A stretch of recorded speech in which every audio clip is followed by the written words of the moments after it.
चलिए अब question number 4 की तरफ आगे बढ़ते हैं, एक्सरसाइज 1.1। यहाँ पे कहा गया है, क्वेश्चन को सबसे पहले समझ लेते हैं। यूक्लिड विभाजन प्रमेयिका का प्रयोग करके दर्शाइए कि किसी धनात्मक पूर्णांक का वर्ग, ठीक है, यहाँ पे वर्ग यानी स्क्वायर की बात हो रही है, किसी धनात्मक पूर्णांक का वर्ग किसी पूर्णांक m के लिए 3m या 3m+1 के रूप का होता है। जैसे हमने क्वेश्चन नंबर 2 सॉल्व किया था, क्वेश्चन नंबर 2, उसी तरीके से क्वेश्चन नंबर 4 भी सॉल्व करेंगे। हमें यहाँ पे क्या प्रूव करना है कि पूर्णांक m के लिए 3m या 3m+1 के रूप का होता है धनात्मक पूर्णांक का वर्ग। सिर्फ अंतर क्या है, क्वेश्चन नंबर 2 में हमारे पास धनात्मक विषम पूर्णांक था, यहाँ पे पूर्णांक का वर्ग है यानी स्क्वायर है। ठीक है, चलो आगे बढ़ते हैं। तो जैसा कि मैंने आप लोगों को कुछ पॉइंट्स याद करवाए थे कि 3m+1, देखो 3m, जैसे कि a बराबर BQ+1 था, तो यहाँ पे क्या है 3m+1। तो स्ट्रक्चर एक जैसा लग रहा होगा आप लोगों को। और एक चीज मैंने बताया था कि जो r है वो 0 से हमेशा बड़ा होगा या तो फिर बराबर होगा, और r जो है वो हमेशा b से छोटा होगा, यानी b जो है वो हमेशा r से बड़ा होगा। ये इन सब चीज़ों के बारे में मैंने बताया था। तो यहाँ पे क्या है 3m+1 और यहाँ पे है BQ+1, यानी विभाजन, यूक्लिड विभाजन एल्गोरिथम का सूत्र। तो यहाँ पे क्या मान लेते हैं कि b जो है 3 है। हम लोग यहाँ पे मान लेते हैं, सबसे पहले लिखेंगे माना b बराबर 3, और मैंने बताया आपको कि r जो है वो b से छोटा होगा। अगर b 3 है तो r का संभव मान क्या हो जाएगा, r का संभव मान क्या हो जाएगा, b से छोटा होगा ना। तो b से छोटा यानी 3 से छोटा, तो 3 से छोटा कौन कौन सी संख्या हो सकती है, 0 हो सकती है, 1 हो सकती है, 2 हो सकती है। ठीक है, जैसे हमने क्वेश्चन नंबर 2 में किया था बिल्कुल उसी तरह करेंगे। तो r का संभव मान 0, 1, 2। ठीक है, तो फर्स्ट स्टेप में क्या करेंगे, लिखेंगे जब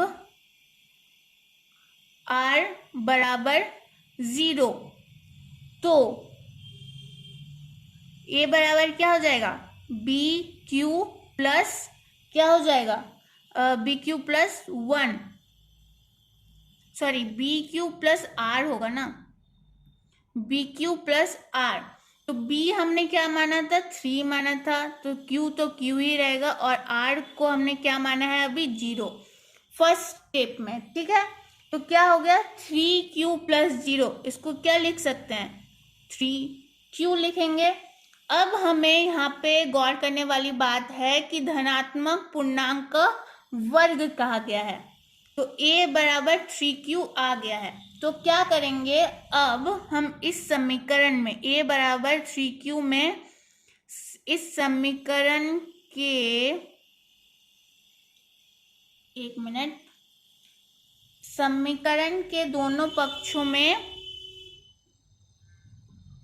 दोनों पक्ष LHS RHS को कहते हैं, समीकरण के दोनों पक्षों में वर्ग रखने पर, ठीक है, ये सब आप लोगों के लिए नया होगा, लेकिन जिस तरीके से आप लोग चैप्टर की तरफ आगे बढ़ेंगे तो आप लोगों को धीरे धीरे सब कुछ समझ आ जाएगा।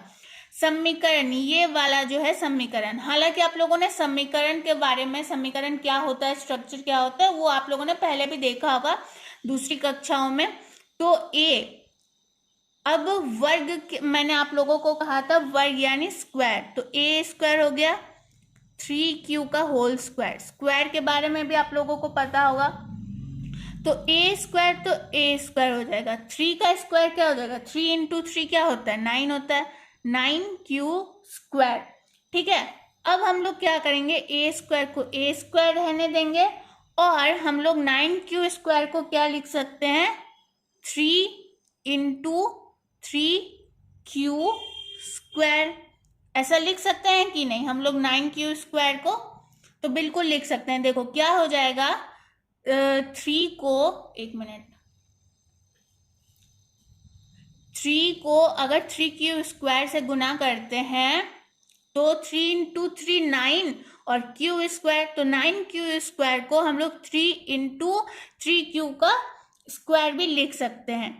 तो यहाँ पे a स्क्वायर बराबर 3q स्क्वायर को हमने m में तब्दील कर दिया, बदल दिया, और यहाँ पे हम लोग कारण दे देंगे जहाँ m बराबर 3q का स्क्वायर। ठीक है, समझ में आ गया? क्या किया हमने, जब r बराबर 0 तो a बराबर बी क्यू प्लस r, और b को हमने यहाँ पर पहले ही मान लिया था 3, तो b के जगह 3 बैठा दिया, q के जगह q और r के जगह 0, क्योंकि हमने r को 0 यहाँ पे माना था। तो इससे क्या हमें एक समीकरण मिल गया, a बराबर 3q। अब इस समीकरण के दोनों पक्षों में हमने क्या रखा, वर्ग रखा, क्योंकि हमें कहा गया था धनात्मक विषम पूर्णांक का वर्ग किसी पूर्णांक m के लिए 3m या 3m प्लस के 1 का रूप का होता है या नहीं, ये हमें चेक करना है। तो वर्ग बैठाने पर a स्क्वायर बराबर 3q का होल स्क्वायर, a स्क्वायर हो गया, 3q का होल स्क्वायर को सॉल्व करेंगे तो 9q का स्क्वायर आएगा। अब a स्क्वायर 9q का स्क्वायर को हम लोग लिख सकते हैं विभाजित तौर पर 3 इंटू 3q का स्क्वायर। क्यों लिख सकते हैं भाई, क्योंकि 3 को अगर 3q स्क्वायर से गुना करेंगे, 3 इंटू 3 9 और q स्क्वायर, तो 9q स्क्वायर को हमने 3 इंटू 3q स्क्वायर लिख दिया, और इस 3q स्क्वायर को हमने m लिखा, और यहाँ पे एक हमने रीजन दे दिया कि जहाँ m बराबर 3q का स्क्वायर। ठीक है, तो देखो हमारा ये प्रूव हो गया 3m, धनात्मक विषम पूर्णांक का वर्ग 3m, एक प्रूव हो गया ना। अब हमें क्या प्रूव करना है, 3m प्लस 1 प्रूव करना है। तो चलो आगे बढ़ते हैं। अब हम लोग मान रखेंगे 1, ठीक है, जैसे कि हमने यहाँ पे मान रखा था जब r बराबर 0, तो अब हम लोग मान रखेंगे 1। ये दूसरा, ठीक है, ये आप लोगों को पहला दूसरा लिखने की जरूरत नहीं है, मैं समझाने के लिए लिख रही हूँ। तब हम लोग लिखेंगे जब r बराबर 1, जब r बराबर 1 तो a बराबर b q plus r, b कितना माना था हमने 3, क्यू को क्यू लिखेंगे, आर को 1 लिखेंगे। ये हमें एक समीकरण मिल गया कि a बराबर 3q प्लस 1। फिर हमने क्या किया था कि समीकरण के दोनों पक्षों में क्या रखा था, हमने वर्ग रखा था। तो यहाँ पे फिर से लिखेंगे कि आप लोगों को ये लिखना जरूरी है, क्योंकि एग्जामिनर तो कंफ्यूज हो सकता है। हालांकि एग्जामिनर को तो पता है कि आप लोगों ने सॉल्व कैसे किया है, लेकिन ये लिखना आप लोगों को जरूरी है कि समीकरण के दोनों पक्षों में वर्ग रखने पर। नहीं तो एग्जामिनर कह सकता है ना कि आप लोग बिल्कुल याद करके आए हो और यहाँ पे आप लोग कॉपी कर रहे हो, लेकिन ये नहीं होना चाहिए। ठीक है, समीकरण के दोनों पक्षों में वर्ग रखने पर, तो a स्क्वायर तो 3q प्लस 1 का होल स्क्वायर, तो a स्क्वायर रहेगा अब 3q प्लस 1 का होल स्क्वायर। देखो a plus b square, a plus b का होल स्क्वायर। ठीक है, ये आप लोगों को लिखने की जरूरत नहीं है, मैं समझाने के लिए लिख रही हूँ कि किस प्रकार से हम लोग इसको विभाजित करेंगे। a प्लस बी का होल स्क्वायर क्या होता है, a square plus 2ab plus b square, ये होता है ना। तो 3q प्लस 1 का होल स्क्वायर को इसी तरीके से हम लोग अभी विभाजित करेंगे। तो a के जगह क्या है, 3q है। ठीक है, मैं एक एक पार्ट करके समझा रही हूँ, बोरिंग लग सकता है आप लोगों को ये क्लास, लेकिन समझ में सब आ जाएगा, इसलिए जुड़े रहिए। तो a के जगह 3q है। ठीक है, ऐसा नहीं है कि कोई बच्चा समझदार है तो सब बच्चे समझदार होंगे, इसलिए मैं तोड़ तोड़ के समझा रही हूँ चीजों को। तो a के जगह, इस a के जगह 3q है, तो a के साथ क्या हुआ, a स्क्वायर हुआ, तो 3q का स्क्वायर क्या हो जाएगा, 3q का स्क्वायर हो जाएगा 9q का square plus 2ab, 2 into a क्या है 3q है, इंटू b क्या है 1 है, तो 2 3 6 और q 6q इंटू 1 6q, 1 का स्क्वायर यानी b का स्क्वायर, तो क्या हो जाएगा 1 का स्क्वायर 1 हो गया, a स्क्वायर बराबर। अब हम क्या करते हैं, 9q स्क्वायर 9q² और 6q, 9q² और 6q के बीच में ले लेते हैं कॉमन, 3 को कॉमन ले लेते हैं, तो यहाँ पे बच जाएगा 3q² प्लस यहाँ पे 2q प्लस 1, ठीक है।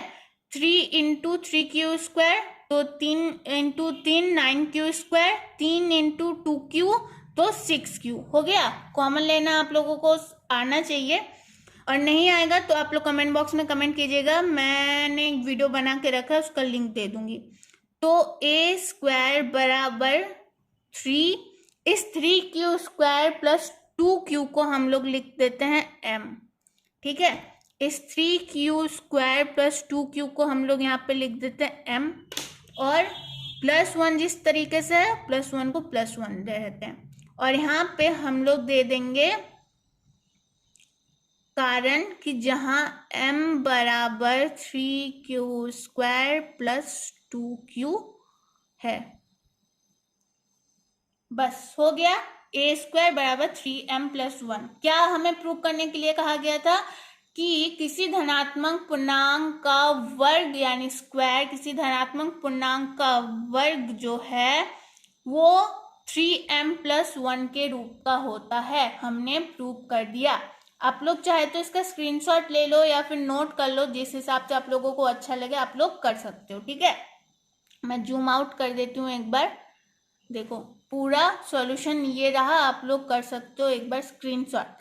तो क्वेश्चन नंबर 4 अगर आप लोगों को अच्छा लगे तो लाइक करना ना भूले, दोस्तों के साथ शेयर कीजिए। कहीं भी प्रॉब्लम होता है तो कमेंट बॉक्स में कमेंट कर सकते हैं। डिस्क्रिप्शन में आप लोगों को इंस्टा का लिंक मिल जाएगा, वहां पे भी जाके आप लोग फॉलो कर सकते हैं। कुछ भी प्रॉब्लम होता है तो वहां भी मैसेज कर सकते हैं। तो चलिए अब बढ़ते हैं क्वेश्चन नंबर 5 की तरफ।